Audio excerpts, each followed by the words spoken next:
I know you saw the lineup. It's incredible. We've had some incredible folks. We just spoke with Dr. Katie Woodley and had some great information on a holistic approach to CKD. And I will say this, Dr. Ernie, all weekend long, everyone has been referencing Dr. Ernie's talk. Dr. Ernie will talk to you about obesity. You'll hear about obesity from Dr. Ernie. I know Dr. Ernie will talk to you about nutrition and obesity. So you have been, the scene has been set for you, my friend. So I am very excited. You guys, look, see, everyone's even saying we are so excited about this talk. People are stoked. They're here for you. So I don't want to take up too much of your time. I just want to introduce to you guys my very good friend and colleague, Dr. Ernie Ward. He is the founder of the Pet Obesity Prevention, the Association of Pet Obesity Prevention, and my co-host on the Veterinary Viewfinder, which is plugging a little bit there in the background. So we are we've been co-hosts now for 201 episodes, and honestly is an expert. He writes books. He speaks internationally. I don't know, there's nothing he doesn't do. He is the veterinary founder. Wait, say what you are. Chief Veterinary Officer at Wild Earth. Yeah, which we'll talk about. Yeah. Yes. I'm going to let him explain because it's hard for me to even say. So I'm just going to get out of the way. And Dr. Ernie, I'm going to turn it over to you to talk about Chonky cats. Hey, great. And thank you so much, Becky. It's an honor and privilege to be here on behalf of the Association for Pet Obesity Prevention. We are going to talk about obesity. We are going to take your questions. So I'm already seeing some questions over here. Becky will help me sort of read those into my ear from time to time. And already some good ones coming in. So let's keep the conversation going. I mean, this is like a presentation, and this is, you know, sort of how I discuss this with veterinary professionals. But at the end of the day, you're the person that I really want to reach. So thank you so much for spending some time with me today. I do want to connect with you. And so go over right now to Instagram and just search for Dr. Ernie Ward and like it. You might even be surprised with some of the stuff that I've posted the past couple of days. And please excuse the one from yesterday, our football alma mater, University of Georgia. We trounced Tennessee, and next week we take on the Crimson Tide of Alabama. So anyway, but if you're interested in lots of stuff that I do on a personal level, hit me up on Instagram. Of course, we have YouTube videos, Facebook, you name it. So at Dr. Ernie Ward, and of course at Pet Obesity. As Becky mentioned, one of the things that we're super, super proud of is our Veterinary Viewfinder weekly podcast. So please subscribe on your favorite platform, because every week we are so thrilled to bring the latest topics that are addressing, you know, pets and pet parents, and of course the veterinary professionals.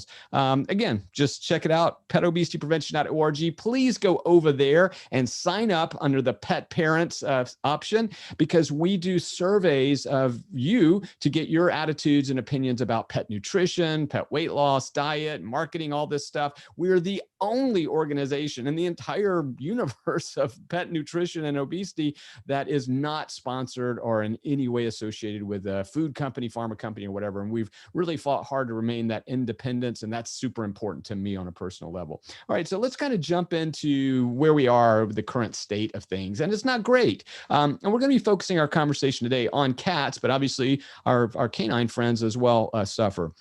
And so when we look at the latest data, and we've switched to doing this every 2 years, and if you go to the website today, you're going to see that we've actually postponed it. The survey should have kicked off this Wednesday. We do it every second Wednesday of October, but due to COVID, we have elected as our board to postpone it until the spring. But again, we're going to be asking you as pet parents for survey questions, so you don't have to do anything, you know, extraordinary, just answer a few questions. And those questions, quite frankly, are used by the entire veterinary industry and profession to sort of guide, you know, the next messaging, the innovations. It's been remarkable over the past 20 years to watch how important and impactful those surveys have been. But again, getting back to the prevalence, like how big a problem is it? You guys see this in the media all the time. I'm out there talking about it, but roughly 60% of US cats, US adult cats, are classified as overweight or obese. And I already saw a question like, well, what is that? How do you classify obesity? Well, we do something called a body condition score, where we take take into how they, what their fat deposition is. So how much fat are they carrying really relative to their body mass? And so we use that with their weight, and so we come up with this thing called a body condition score. We use a scale of 1 to 9. And again, if you head over to petobesityprevention.org, there's a lot of explanations around that. But if you add this up, it really means about 56 million cats in the US are at tremendous risk. And over the years, of course, this has been going up. And one thing we'll just point out here is the difference between dog and cat excess weight is that cats tend to have more obesity as opposed to dogs, which tend to have more overweight. Now, those are clinical nuances. Those are difference in definitions. And, you say, well, what's the big deal? The difference is the risk factors, because the risk factors associated with comorbidities or secondary diseases from obesity are much, much greater and significant and, quite frankly, threatening than those associated with just being a little overweight. And so, again, I get very, very worried because we know that 35% of the cats that we see on a daily basis in a veterinary clinic are going to have obesity. I mean, this is something that's staggering. And I've really dedicated a large part of my career to trying to raise awareness about this issue, both with you, the pet parents, and of course, my veterinary colleagues. But again, if we kind of go back to some of the earlier studies, and we began tracking this in 2006, but if we looked, here at this 5-year period for the 2008 study, you can see that, cats really kind of hover around that 58-60%. But here's the question that we really want to address today. Does this affect the quality of life? Because, many of you are going, well, hey, man, Dr. Ernie, Garfield seemed pretty happy and he was munching on pasta. And yeah, and what I like to say is obesity isn't a problem until it's a catastrophe.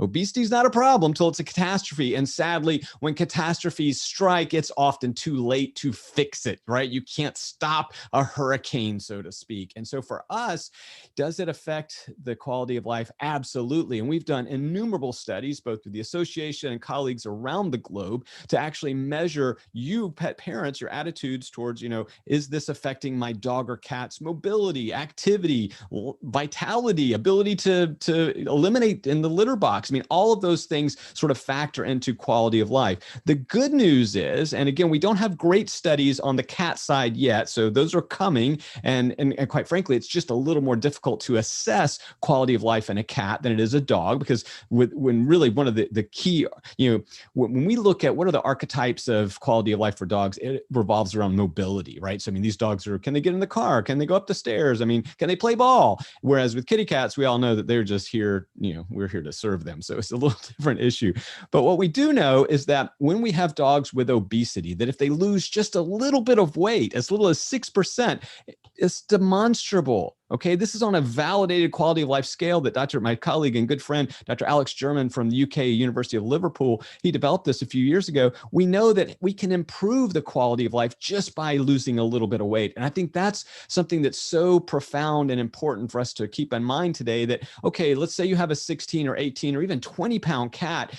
Honestly, losing 2, 3, 4 pounds can just turn its life around and really make it more comfortable. And here's where I am. Look, we're living in a strange time. I mean, not only are we dealing with a global pandemic, but we've got political polarization that we haven't seen for decades, maybe even 100 years. And so along with this type of political polarization, we could extend that to race and religion. I mean, all this stuff. I know that's not the talk that we're giving today, but it's also now carried over into pet food. And I've been joking for the past 5 years, if you want to start a fight, ask somebody what they feed their pet. I don't understand. I can opine on why I believe that pet obesity and nutrition and what you feed your dog or cat has become so contentious. But the fact is, it has become contentious. And I really want you today, regardless of what your attitudes are, we need to, as a people, to become more open-minded, engage in civil discourse, don't adhere to dogma. I mean, really look at where the science is leading us. And I will tell you, this has been sort of the one thing of my career that I didn't anticipate. I kept thinking, well, wow, if we can raise awareness from the veterinary community, get enough science, get enough evidence, get enough research, get enough resources, create innovative tools, well, then of course the pet owning public would just come along and say, yes, we want to avoid all these diseases and help our cats have a higher quality of life.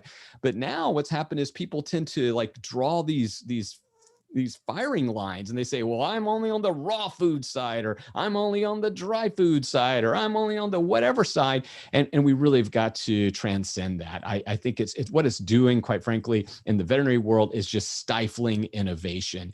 I can tell you as a consultant and as a co-founder of a pet food company, we are sitting back just going, wow, these topics can be third rail. So we need your help as cat parents. I mean, what you feed your cat isn't a religion. What you feed your cat, there's no right or wrong. We're all individuals. And what I prescribe for one cat may not be appropriate for another. What may work with one pet parent may not be appropriate for another. And I think we really have to continue to be open-minded and get away from this, because this is so important. Discussing your cat's weight, what their body condition is, what you feed them and how you feed them. This is so important to their health, their quality of life, and their longevity.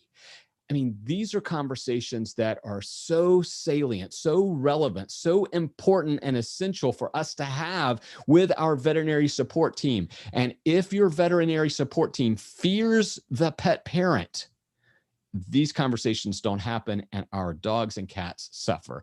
So I really want you to do two things if you can. A, just try to abandon dogma and really be open-minded. You can have your opinions, that's fine. And that's certainly, we want you to feel free to express them, but be willing to engage in a conversation that might step outside of that proverbial comfort zone. The second thing is, if your veterinarian for whatever reason doesn't bring up your cat's body condition score or BCS, if they don't ask you what and how much you're feeding, tell them, offer, volunteer. You be the one to reach out, because sometimes the vet is waiting for the little olive branch extension and say it's okay to talk about this. Because I can tell you, having given literally hundreds of these talks to veterinary professionals over the years, without a doubt, the biggest pushback I get is, hey, look, I don't want to tick off Mrs. Smith, right?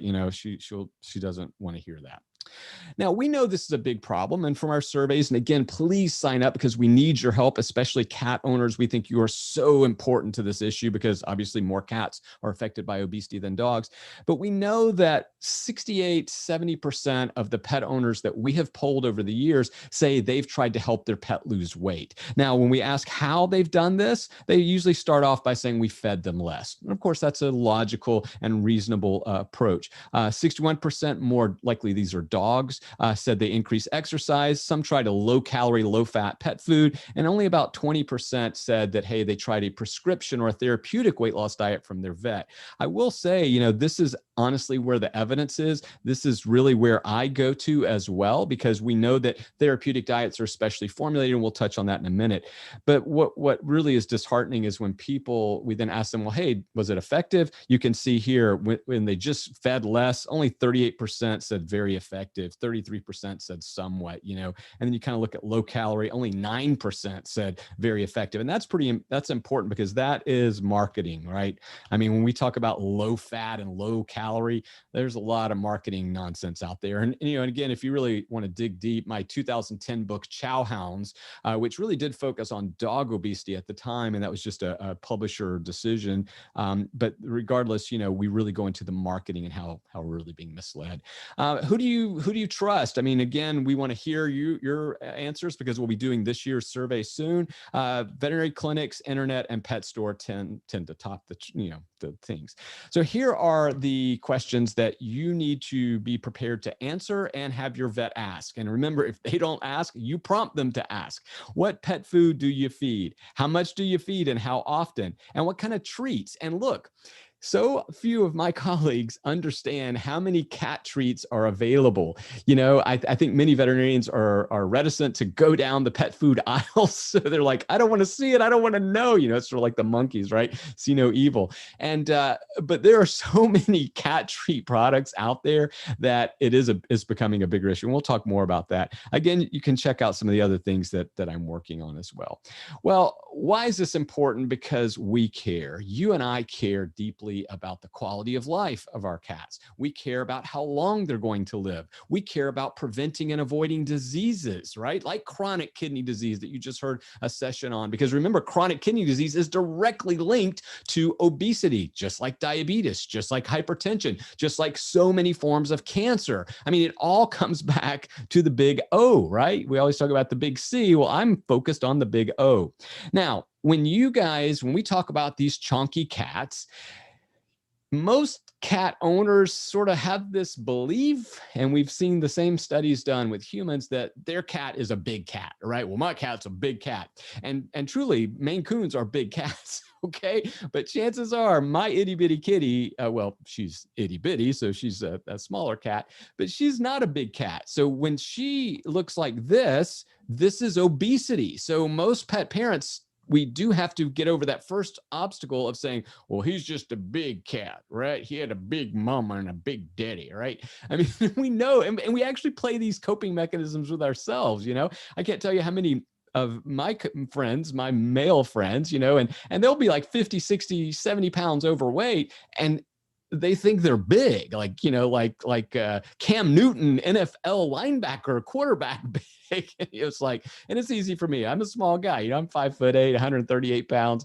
But the reality is that's actually of a BMI of 22, which is kind of exactly ideal, right in the middle. And so when you start adding 50, 60, 70 pounds, you can see where this things go. Now, if vets are really into this, they see a cat with obesity, right? So now they've actually gone to this clinical place that we've worked hard to raise awareness around our colleagues, and they actually say, this is a disease state. This cat right here has something that I need to help, right? Because if we don't, then this cat's ending is going to be, as I mentioned, a catastrophe. It's going to end in diabetes. It's going to end in kidney failure. It's going to end in heart failure. It's going to end in high blood pressure. I mean, we can just name the list.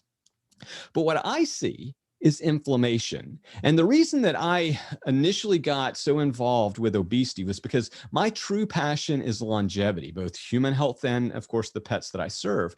And I was looking desperately for ways to extend it. Like I don't, and I still don't accept, that's why I want you to check out project25.vet. I believe that why aren't our cats, why don't they live to be 25? That's actually why the name came up. It was later extended to, we say to extend the life expectancy of dogs and cats 25% by 2025. And we're working on some cool stuff, both at Wild Earth and also around the world. But it's all about inflammation. So when you look at why longevity, what are some of the triggers that actually rob you of quality of life and longevity? Well, it's going to be back to inflammation, chronic inflammation, and that's what's going on here in this cat.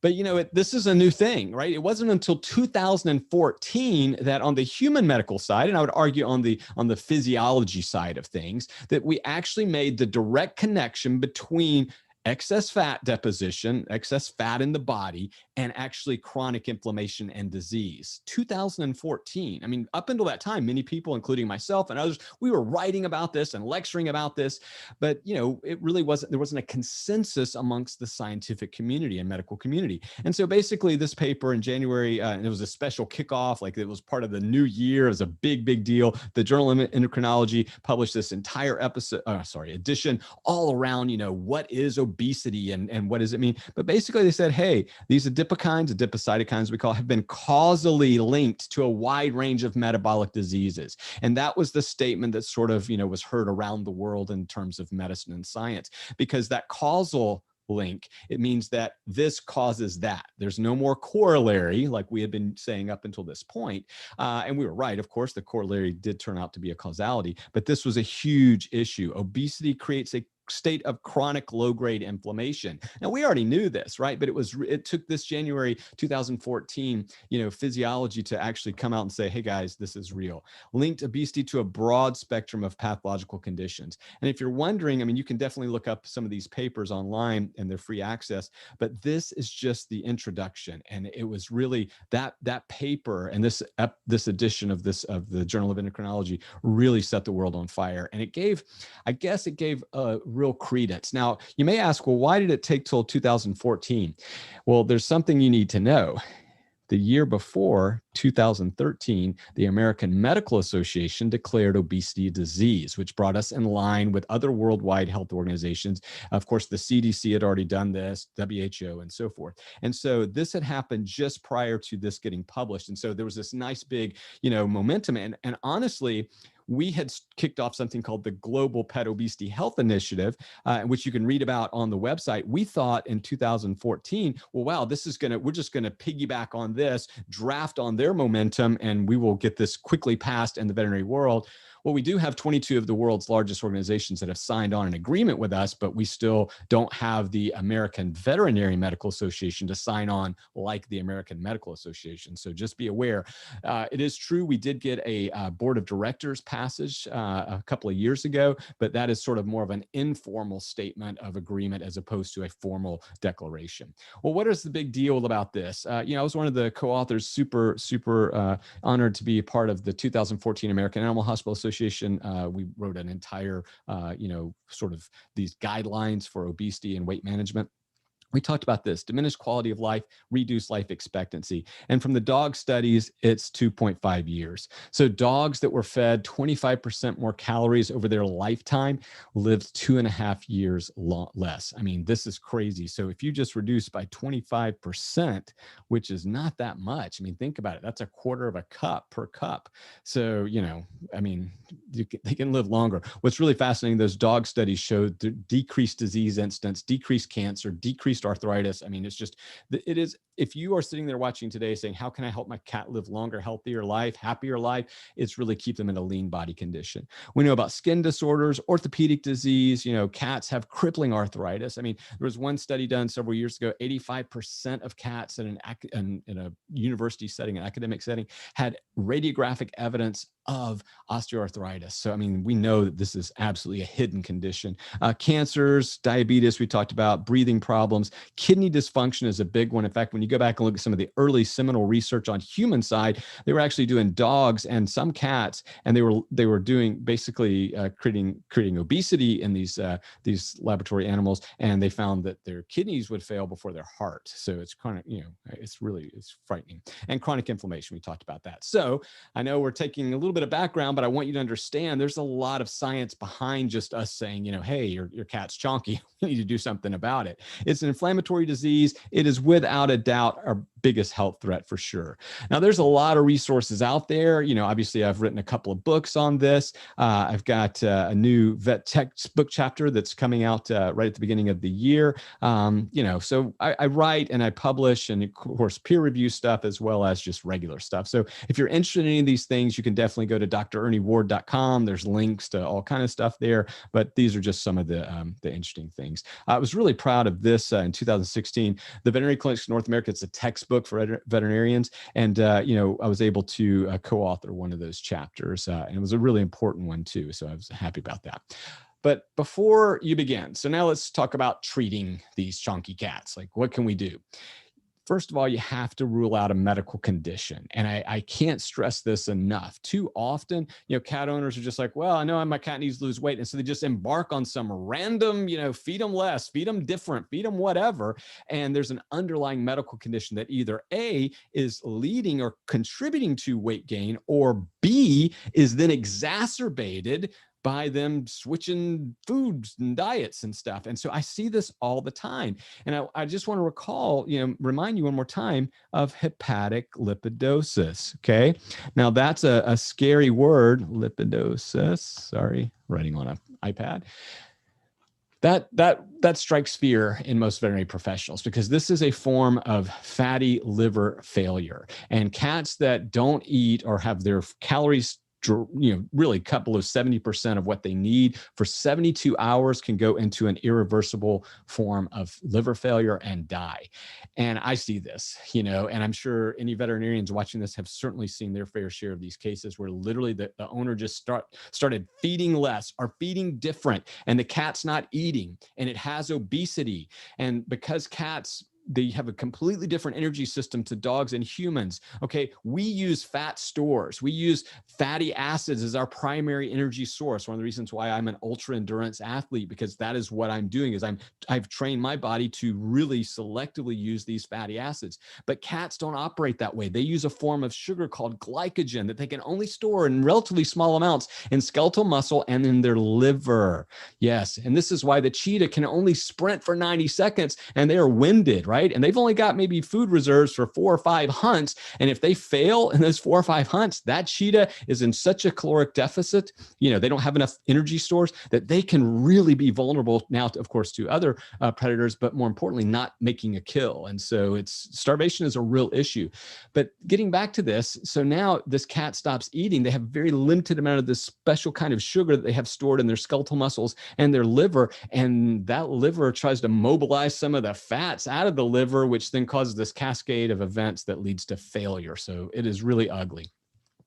What about mobility restrictions? We really want to pay close attention to our cats, because can they get in and out of the litter box? Can they get access to the food and the water that we're offering them, right? So I really want us always to note, what is their physical capability before we embark on a weight loss journey? What about any current medications, because that can interfere with weight loss goals. There's certain like anti-seizure medications, for example, anti-inflammatory medications that can all contribute to fat deposition or mobilization, or problems with mobilizing fat. Again, ability and commitment and motivation of the pet parent. These are the two things that really, I think, make success or failure when it comes to this. And I'll talk about it in just a second. So how much should we feed them? Definitely go check out Pet Obesity Prevention. We've got lots of tools. You can see, again, people always kind of freak out when they go, wow, a 10-pound cat should only have 180 to 200 calories a day, right?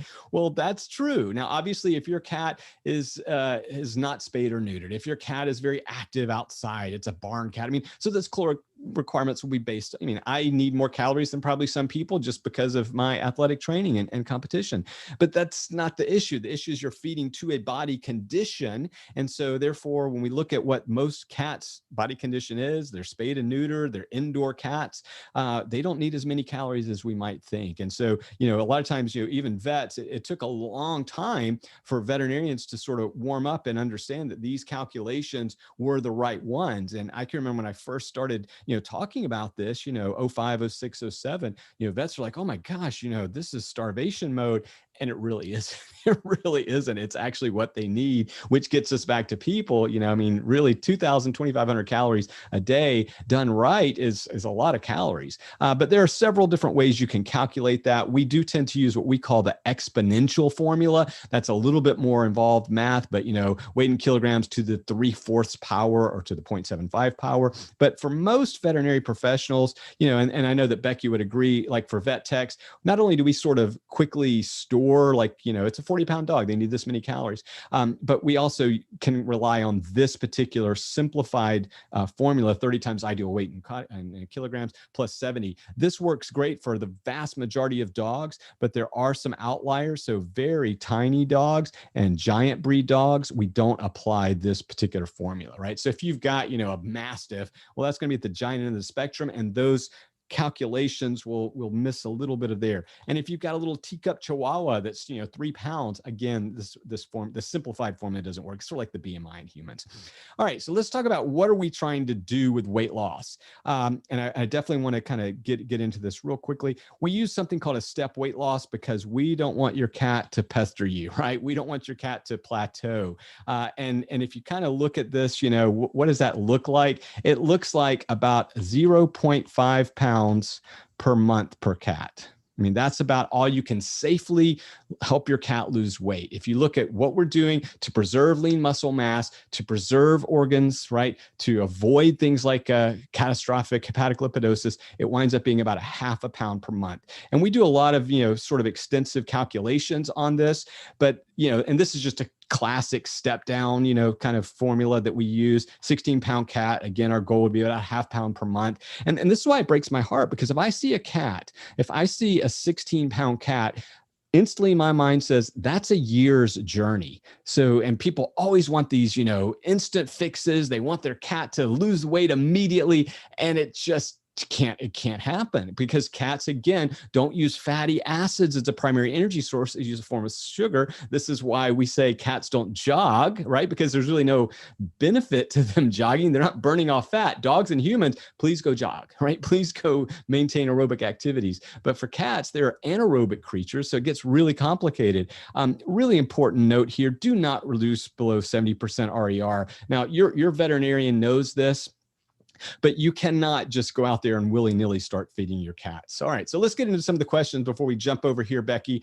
What's the best food? Honestly, the best food is, whoops, I'm sorry, I got a dog here. My apologies. We'll scratch through that. Don't see that. Does your cat like it? That's the best food. That's where we start. Do you like it? Does it meet with your personal beliefs, right? And this is why I spend a lot of time writing and lecturing to veterinarians about saying, look, you've got to, first of all, align what the cat likes with what the owner will buy.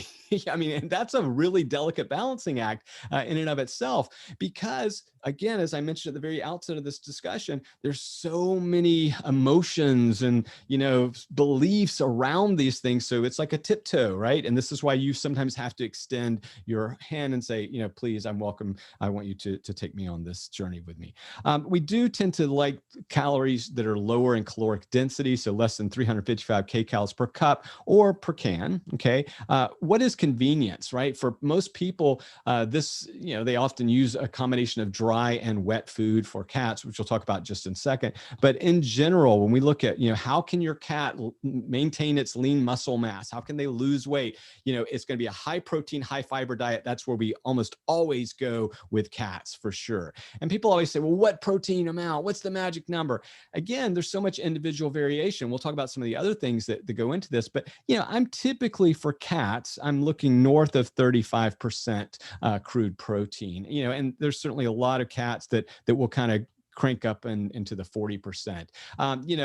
There are people that say, well, what about just all raw meat, 100% protein? Again, you're going to miss out on vitamins and minerals and other essential micronutrients. So I'm not a fan of that at all. And so again, bring the hate on, but again, that's not part of civil discourse. So I get it. But here's the real thing. For veterinarians, I think over the past decade, I've really stressed this. You have to constantly evaluate. After 90 days, if what you're doing isn't getting you the results that you desire, you must change it. I cannot tell you how many cats I have seen over the past nearly 30 years now, where they say, well, I've been feeding this special diet from my vet for the past year, and she actually gained a pound. Well, what the heck kind of nonsense is that, right? You've got to change it every 90 days. And honestly, I'll see these cats at 90 days that lost a pound, not a pound and a half. And I'll say, is there something we can tweak? Can we change the formulation? Can we change the diet brand? Can we change something about it? I mean, it's really important. What about treats? Again, we know that you guys are feeding these treats out here with cats in particular. I don't recommend them. I'm sorry. Whoopsie. I just don't recommend giving treats. They are so calorically dense. The products that are out there today, and I won't say any names, but maybe they would tempt you to give your cat, a certain thing. It's just, they're calorie bombs. I mean, it's just going to explode in your cat's waistline, which means that they're going to live a reduced life expectancy with more disease. So I'm not a fan.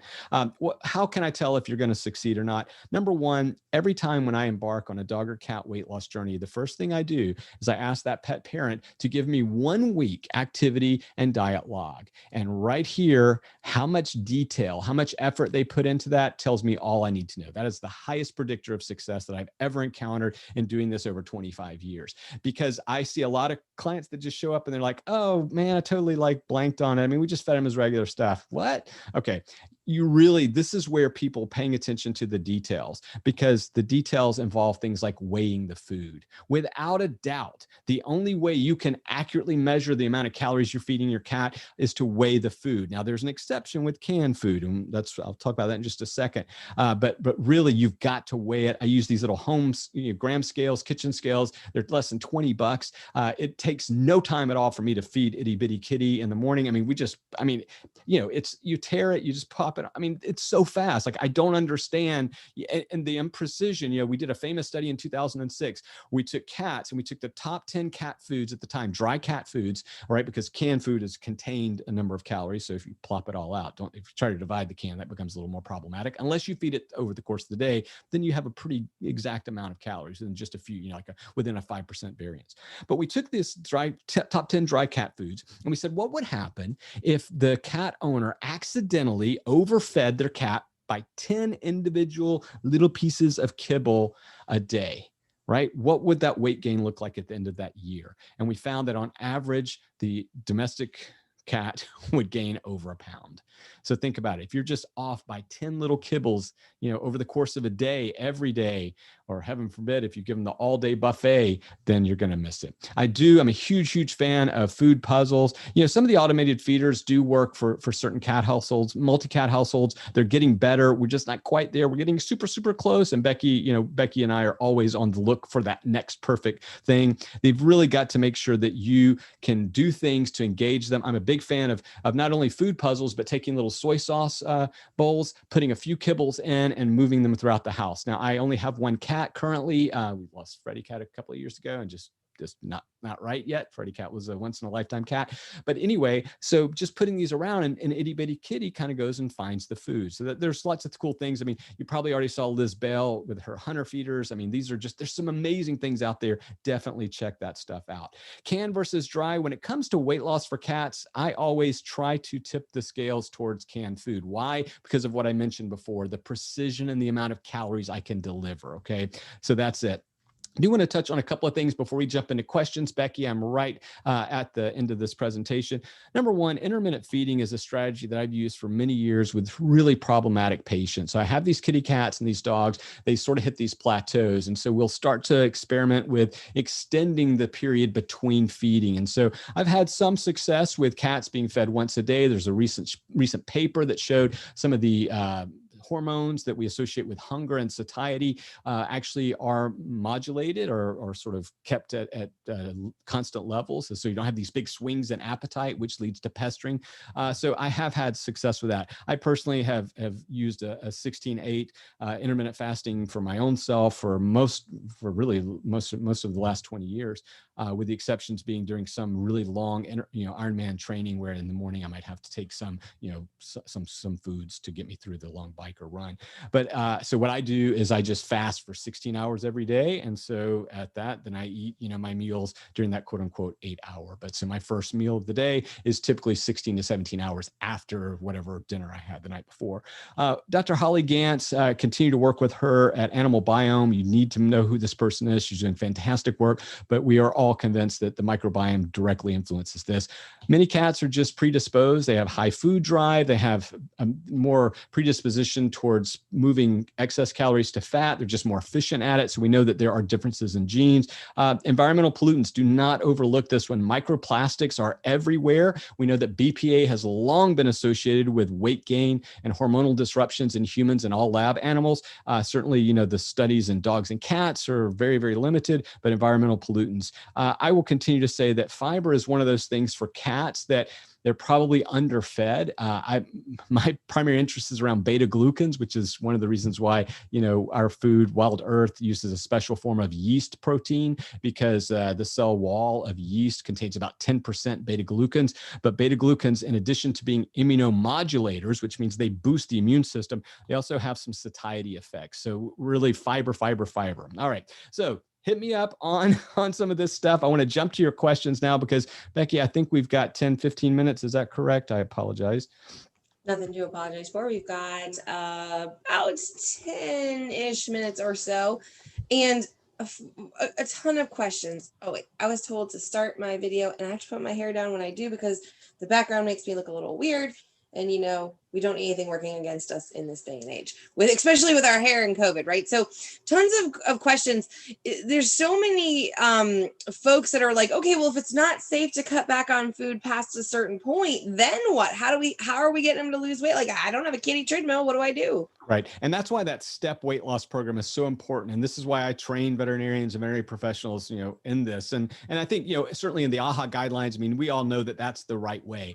And what you're trying to do is overcome two things. One one are persistent feeding behaviors or pestering. So we know that if you just like take a 16-pound cat and say, well, I'm going to feed him what he should weigh at 10 pounds calories or 12-pound calories, that's such a steep dive that, again, they are hungry. And we've neurologically, you've changed these cats. I mean, there's so much evidence around showing how food influences behavior, but you just can't drop them. So we say, hey, why don't we drop it down, the calories by a moderate amount over a longer period of time.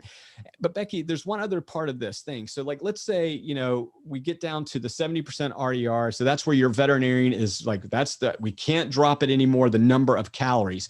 This is why we really have to watch the formulation. So typically what you do, I mean, of all the things that you should listen to today, number one, calories are king when it comes to weight loss. So forget the formulation. There's a balancing act there. But first and foremost, we have to get the calories reduced to lose weight. The second part of this, though, is to enhance and to overcome plateaus and maybe behavior problems that we talked about. And this is where boosting things like protein and fiber can be our best friend, because this can change up the metabolism. This can change up the physiology and, quite frankly, the psychology, if I can apply that term here loosely. Those are the things that we continue to alter. I think where people go wrong is they think that, well, once I get the amount of calories right, that it's just going to go on forever till they lose weight. And that's just seldom the case. Most of the patients, Becky, that I work with, it works like this. They lose some weight and then they stop losing weight. And then we have to change something. Then they lose some more weight and then they stop losing weight. And then we have to change something. And it's just never ending. And this is why I try to articulate as the step weight loss, but remember, you can only reduce the calories so much before you've got to change the physiology, the metabolism, or the metabolic properties of the food. So I'm going to play around with fiber and protein first and foremost, and then see where it goes. Great question. Yeah, I mean, and they have tons of great questions here. So I guess the next one is sort of talking around activity. So, and it's a twofold question through different people. So number one, increasing activity. And how do we do that if our kitties are just like wanting to lay around? Let me just stop you right there. When it comes to weight loss in cats, and this is backed by lots of scientific studies, it's about 90% diet and only about 10% food. Do not forget, they do not use fatty acids as their primary energy source. They use a form of sugar. So cats don't jog.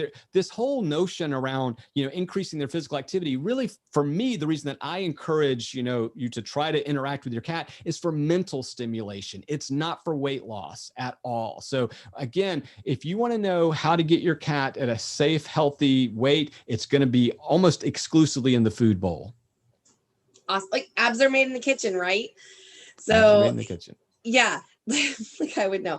But the other side of that question is we've got a ton of adventure cats out there that are really super active cats. I mean, They're climbing, they're hiking, they are getting a lot of physical activity. Do they have a different caloric need than based on their weight? And how can they make sure they're doing the right thing there? So I'll tell you, we've looked at this extensively over the past 20 years. And one of the reasons, and we can call them adventure cats, but we used to just call them like yard cats. Okay. And we used to No, my adventure cats are going like cross country. I'm aware of that, but let's just put them in the same kind of context, right? These are cats that aren't lounging around on the couch all day. Okay. Right. They're doing stuff. They're outdoors. They're engaging in physical activity.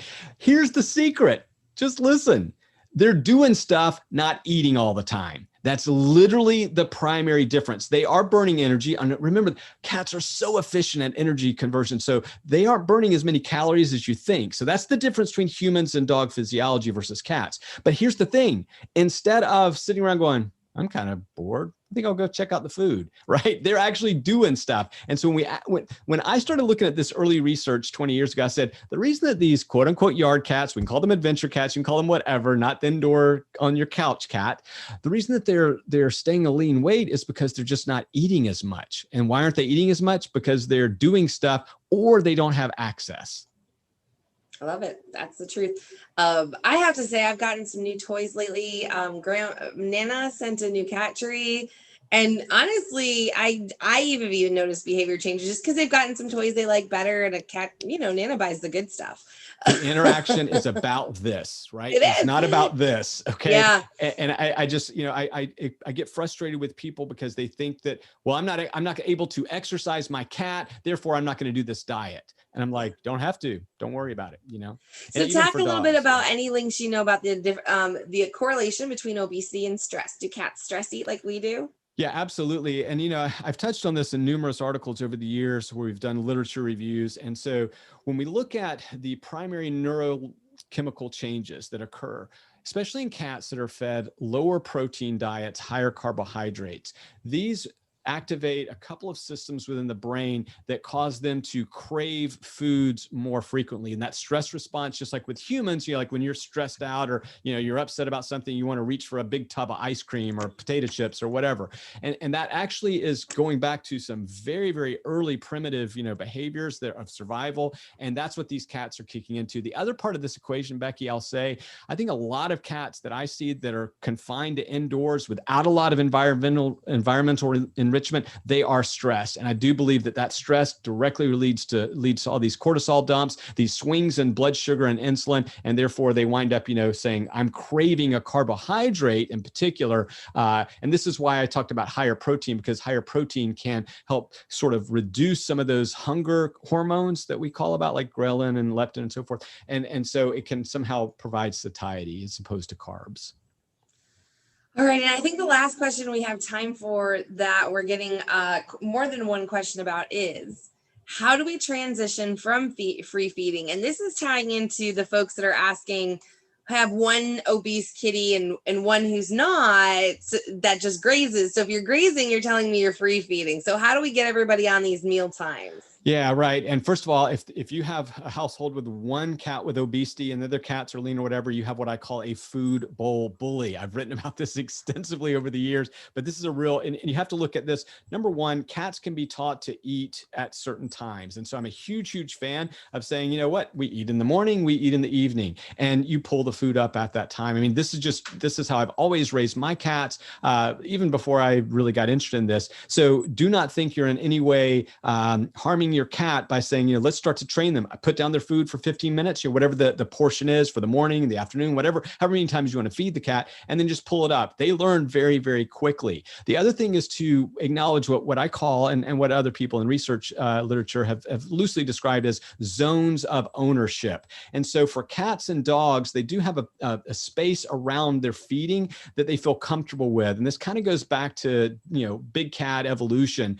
But they need about 18 inches roughly per dog or cat. I mean, it varies between individuals. Some cats can be right up against each other, but most cats, if you can kind of separate their feeding bowls, remember, put it down for 15 minutes or whatever is appropriate for you, give them about 18 inches, 1.5 feet. And I think those cats, again, will feel much more comfortable and less threatened, especially with the food bowl bully. But more importantly, they're able to focus on feeding as opposed to looking for a threat, because that is really how they evolved to eat. I always say they have one eye on food and one eye on a predator. Yeah. And that alone sounds pretty stressful, right? Can you imagine just what that must be like? These cats just stop eating. The food bowl bully so intimidates everybody else in the household. And people do have this misperception that, oh, they're just a grazer. It's like, no, they are actually sneaking food when they think they won't get pounced on by the bully. Such a good point. And I saw in the comments somewhere, somebody mentioned they keep cats on the bowl, or they keep cameras on the bowls to keep track of who's eating and how they're acting and the behavior. So I love it. We have the best cat owners in the world here. Amazing. I know. And technology is going to solve this. I mean, I developed a product several years ago. It's hard to timing in the market, so we've got some technologies. There's a lot of amazing technologies with microchips and Bluetooth that can, SureFlap is one of those companies that's sort of doing these only limited access. Portion Pro RX is another one. So I think there's some really good products that are they're almost there, Becky. You and I talk about this a lot, and they're almost there. So I have great hopes over the next couple of years. They're getting better all the time.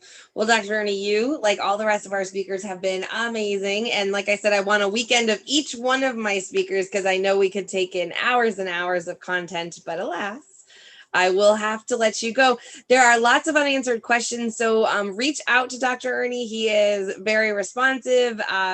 You can find him on all the social media things, and make sure you're following him, because he's just dripping great information all the time. So Along You with guys, surfing and running and all that stuff. And I will tell you this, if you do not have your cat's genome already sequenced through Basepaws, you need to do it. There's a lot of stuff that we can't talk about publicly, but I kind of hinted already, there's a lot of things at play. So once you get that DNA data set established for your cat, remember, it doesn't change. And as we understand and learn more about cat DNA, this is going to help us with solutions that, again, are just around the corner. So if you haven't had your cat's DNA sequenced with Basepaws, definitely do it. Most of you probably already have, but it's so important. That's true. And these guys are actually even getting a free month to our group network of Coach My Cat. And you guys, if you are, those of you that had a million questions about how do I specifically in your house, don't hesitate to reach out to me as your cat coach, Becky. We can get on a video call. I will fix your problems. And if I don't know the answer, I will call Dr. Ernie on my phone and I will say, Dr. Ernie, what do we do? And look, Becky and I have worked together for years and years, and she is definitely an undeniable expert in this area. So she loves having these conversations. The reality is you often do need somebody with a different perspective to peek into your cat situation, and they can probably see the problem that you haven't been able to spot. And I will say it's kind of, for me as a veterinarian and Becky as a veterinary technician, if we can just have that opportunity, right? Becky, just to look in there, we usually can say, it's just this. I mean, it's just move the bowl here or feed it this time or take the litter box out. I mean, add a litter box is usually my answer, but it's our favorite thing to do. It's our favorite thing. And I've learned so many of those tips and tricks from you. I'm seeing in this chat box, best nutrition talk I've been to in a while. Great info. Thank you so much. So Dr. Ernie, as always, guys. Yep. Thank you so much for your time. Go time. sign up for the survey. We need your help. It doesn't take much time. Again, we're not getting money for this. We just are really trying to figure out how to best help cat parents like yourself. So please go to petobesityprevention.org, sign up. Thank you very much. Oh, and we'll see you next Wednesday for Pet Obesity Day, right? Oh, that's right. Yeah. Becky and I are doing a special something in the afternoon, I believe. Facebook Live. I think you'll find us on Facebook, but we also stream on YouTube. So we'll see you on Wednesday for more of this great talk.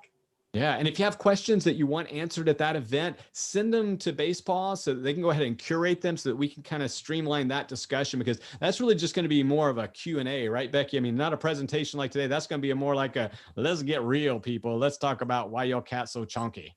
Yeah, we're going to get real. All right, guys. We'll see Dr. Ernie on Wednesday, and we'll see you guys in just a few minutes. Bye, guys.